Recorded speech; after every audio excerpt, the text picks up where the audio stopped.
ህብስት ዘወረደ ሰማያት ወሃቤ ሕይወት ለኩሉ ዓለም ወይም በድርቡ ወሃቤ ሕይወት ለኩሉ ዓለም። የዚህ የቅዳሴ ክፍል ትርጉሙና ምስጢሩ ምን ይሆን? የመጋቢ ምስጢር ፍሬዋለን መጽሐፍ መሰረት አድርገን የምንዳስሰው ጉዳይ ይሆናል። ስለሆነም እስከ መጨረሻው ድረስ አብራችሁኝ እንድትቆዩ በእግዚአብሔር ፍቅር ጠይቃችኋለሁ። ሰላም፣ እንዴት ናችሁልኝ ውድ ቤተሰቦቼ?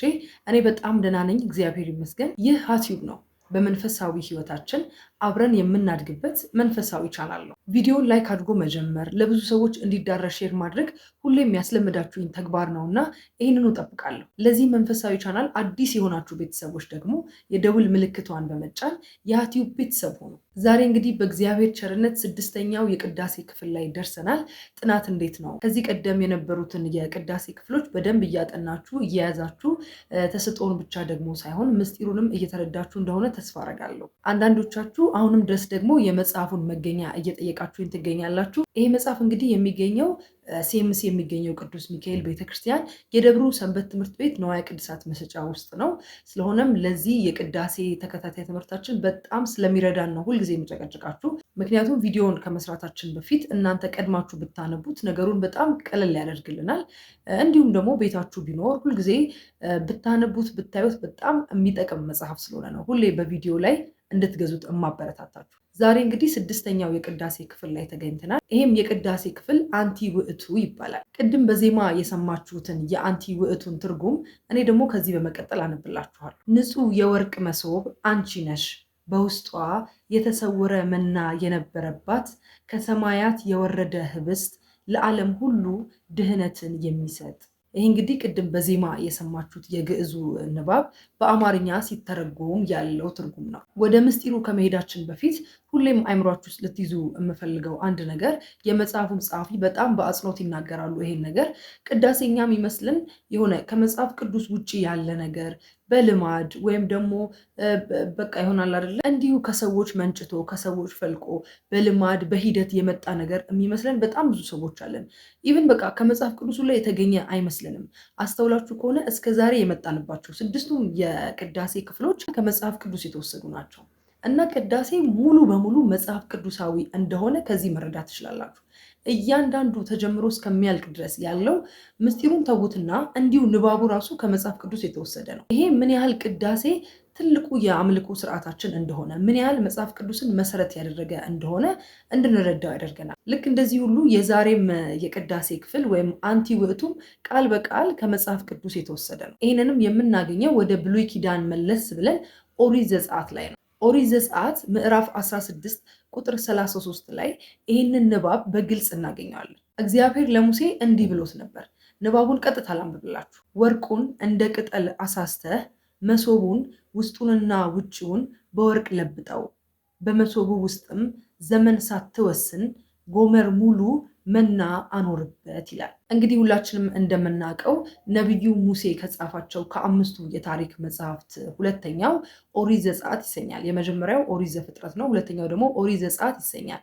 ዘጸአት ማለት መውጣት ማለት ነው። ይሄ ኦሪት ዘጸአት መጽሐፍ አብዛኛውን ነገር የሚሸፍነው እስራኤላውያን ከግብፅ የወጡበትን ጊዜ የሚያስታውስ ነው እና አብዛኛውን ክፍል የሚሸፍነው የመውጣታቸውን ነገር በማውሳት ነው። ሙሴ መሪ ሆኖ አሮን ደግሞ አንደበት ሆኖ እነዛን ሁሉ እስራኤላውያን ከግብፅ ምድር አውጥተው ወደ ተስፋይቱ ምድር በሚመሩበት ጊዜ ያሳለፉት ነገር ሁሉ የተጻፈበት ነው እና እግዚአብሔር የስርዓት አምላክ እንደሆነ በጣም የሚያሳይ የመጽሐፍ ቅዱስ ክፍል ነው።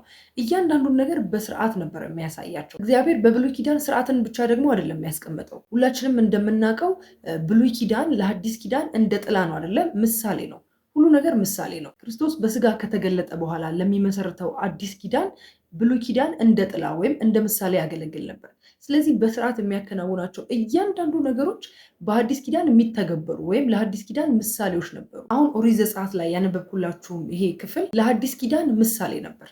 ምሳሌነቱ እንደዚህ ይተረጎማል። መሶብ የተባለችው ወይም ደግሞ መሶቡ የእመቤታችን ምሳሌ ነው። መሶቢቱ በውጭም በውስጥም በወርቅ እንዳጌጠች ሁሉ እመቤታችንም በስጋም በነፍስም በንጽህና ያጌጠች እንደሆነች የሚያሳይ ምሳሌ ነው። መና ደግሞ የጌታችን የኢየሱስ ክርስቶስ ምሳሌ ነው። መናው ለብዙ ዘመን ሲቀመጥ እንዳልተለወጠ ሁሉ ጌታችንም ሰው ሲሆን አምላክነቱ አልተለወጠምና መና የክርስቶስ ምሳሌ ተደርጎ ይወሰዳል። ጌታችንም ራሱ የማይለወጥና ሞትን የማያስከትል ህብስት መሆኑን ሲያረጋግጥልን በወንጌል እንዲህ ብሎን ነበር፣ የህይወት እንጀራ እኔ ነኝ፣ አባቶቻችሁ በበረሃ መናን በሉ ሞቱም ብሎ ነበረ።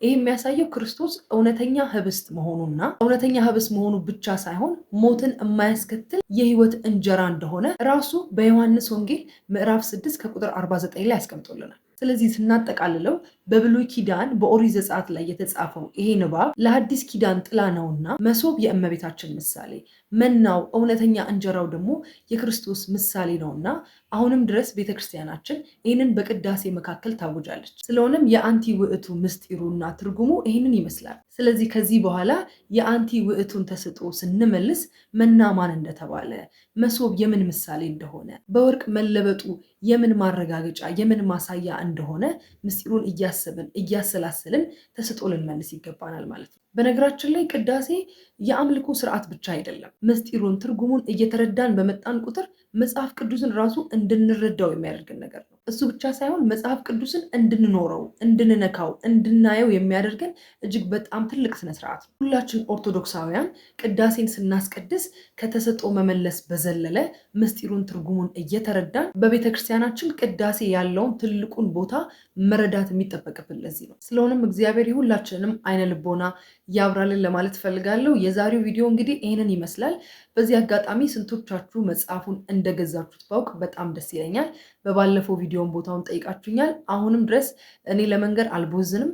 መጽሐፉን ሁላችሁም ግዙት። እንዲሁም ደግሞ ስንቶቻችሁ እንደገዛችሁ ኮመንት አድርጉልኝ። እስከዛሬ የመጣንበትን የዚህ ተከታታይ ክፍል የቅዳሴ ትምህርታችንን እንዴት እንዳገኛችሁትም ኮመንት አድርጉልኝ። ለብዙ ኦርቶዶክሳውያንም ደግሞ ሼር ማድረግ አትርሱ። እግዚአብሔር ቢወድና ቢፈቅድ በሚቀጥለው ደግሞ በሌላ ቪዲዮ እንገናኛለን። እስከዚያው ድረስ ሰላም ሁኑልኝ። ሁሌም እንደምንለው ክርስቲያናዊ መንፈሳዊነት ዘለዓለማዊነት ነውና እውነተኛ እንጀራ የሆነውን የክርስቶስን ስጋና ደም በልተን ጠጥተን የምንናፍቃትን ተስፋ የምናደርጋትን መንግስቱን ለመውረስ የበቃን ያድርገን።